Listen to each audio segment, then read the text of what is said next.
Monsieur Guillaume Rose, donc comme je disais, vous êtes président de l'association des parents d'élèves, donc toute jeune association créée depuis un an, donc je vais vous laisser nous en parler. Oui, voilà, donc c'est une association qui a été créée en janvier 2014, donc qui est toute jeune, une association qui regroupe les deux écoles, Kergomar et Ferry à Arques. Pourquoi avoir créé une association commune ? C'est pour plus on est nombreux, plus on peut faire de choses. Donc voilà, on s'est dit ensemble on sera plus fort. Et en effet. Et pour information, vous êtes reparti de zéro parce qu'avant, en fait, il y avait deux associations différentes qui étaient en sommeil. Et vous avez décidé de repartir. Voilà, tout à fait. C'est un peu la caractéristique des associations de parents d'élèves, c'est que au bout d'un moment, les parents s'en vont étant donné que les enfants ne sont plus scolarisés. Donc il y avait une génération à renouveler. Donc on a réussi à mobiliser un petit peu d'anciens pour avoir de l'expérience, mais beaucoup de nouveaux aussi pour lancer une nouvelle dynamique. Très dynamique effectivement, puisque vous avez fait pas mal d'activités durant cette première année d'existence, donc notamment. Voilà, donc on a eu 15 jours pour préparer un concert, c'était notre première action. On avait pas mal de relations autour de nous, des anciens élèves, etc., qui sont dans le show business, etc., même des mamans, il y avait un groupe de danse, etc. Donc on a réussi à se mobiliser très vite, ça nous a permis de nous faire connaître.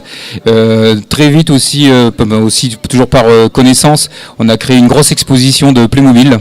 Donc là, c'était en septembre. Donc en quelques mois, on a eu 5000 visiteurs. Donc ça a été vraiment un gros succès. Parce que vous en avez parlé dans toute la région. Je sais que nous, de notre côté, on en a entendu parler, effectivement. Voilà, tout à fait. Donc là, vraiment un gros coup. Et puis avec des partenariats avec le Pays d'Art et d'Histoire, avec la ville. Voilà, donc on a continué à développer nos partenariats. Mais aussi, un petit peu avant ça, au mois de mai, la première édition du salon Chez vous, chez nous. Donc quelque chose qui n'existait pas sur l'Audomarois, un salon de la vente à domicile. Oui, et puis qui n'est pas commun pour une association de parents d'élèves, effectivement, d'organiser ce genre de manifestations. Donc qu'est-ce qui vous a porté vers ce créneau-là ? Voilà, en fait, on se disait des lotos, des ventes de petits pains, des choses comme ça, on en voit partout. On voulait vraiment sortir des sentiers battus. Donc on s'est dit pourquoi pas un salon de la vente à domicile. Alors pourquoi cette idée ? Il y avait des mamans d'élèves qui faisaient de la vente à domicile, qui disaient ça nous intéresserait de faire ça sur un salon, on veut se faire connaître, etc. Donc on s'est dit on a la salle à disposition, là pour l'instant on ne sait pas encore quoi y faire. Allez, bingo, on se lance. D'autant que c'est un secteur qui depuis 2 ans connaît une excellente évolution, donc effectivement ça tombait très bien. Voilà, tout à fait. Donc ça répondait vraiment à un besoin et tout de suite on a eu le succès escompté, la salle était pleine, on a eu 25 exposants, on aurait eu du mal à en mettre beaucoup plus et on a eu vraiment une affluence qui a confirmé qu'il y avait un manque. Alors donc cette année c'est votre 2e édition, qui vous accueillez comme exposant justement ? Alors, on retrouve des grands noms de la vente à domicile qui existent depuis longtemps. On va citer Tupperware, on va citer Mylène, voilà. Et aussi des noms qui commencent à se faire connaître aussi. Des produits comme chez Charlotte Lingerie qui commencent à être beaucoup connus, mais aussi des produits locaux comme les Dessous de Pauline, quelqu'un qui a créé sa marque. Donc, on a aussi d'autres choses qui sont pas vraiment de la vente à domicile, mais des prestations qui sont à domicile, comme des cours des cours de danse, des cours de musique. On a aussi des produits qui peuvent s'adresser aussi bien aux professionnels qu'aux particuliers, comme des réductions qu'on peut trouver dans les commerces, avec des cartes qu'on peut aussi offrir. Voilà, Pastime. On a beaucoup de choses originales aussi, comme des produits des vêtements de poupée. On a des vêtements de poupées. Pour les enfants, on a aussi... Il y a un très beau stand de poupées, d'ailleurs, si vous avez l'occasion de le voir plus tard à l'avenir. Oui, c'est très bien aménagé.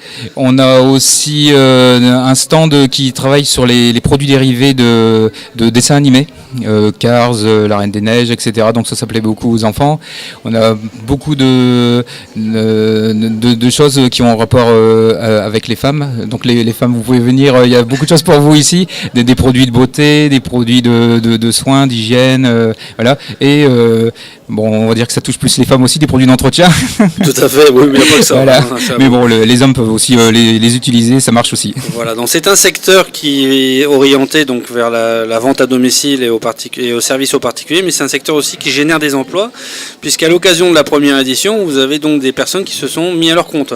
Voilà, c'est ça. Donc c'est la double finalité de salon, c'est bien sûr pour les personnes présentes ici de se faire connaître pour aller au domicile des gens, faire leur vente, mais aussi de recruter, parce que c'est un secteur qui est plutôt porteur, c'est un emploi auquel on ne pense pas forcément, quand la NPE ne propose pas d'emploi de vendeur à domicile, par exemple, c'est vraiment en rencontrant les personnes ici sur les salons ou dans les ventes qu'on peut se dire, bah tiens, oui, en effet, c'est une activité qui peut rapporter de l'argent, mais c'est aussi une activité qu'on peut faire quand on veut. On n'est pas pressé par le patron, voilà.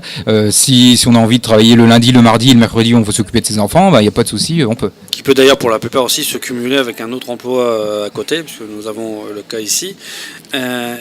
Quelle affluence vous attendez pour cette année On espère au moins autant que l'an dernier. Bon, là, cette année, c'est un samedi. L'année dernière, c'est un dimanche. Peut-être que du coup, ça peut évoluer. Mais bon, voilà. Des fêtes de Pâques. Puis c'est aussi le week-end de Pâques. Donc, ça peut être un coup à jouer. Soit il y aura plus de monde parce qu'ils disent, bah, tiens, c'est le week-end de Pâques, on va sortir. Soit au contraire, voilà. Donc, voilà.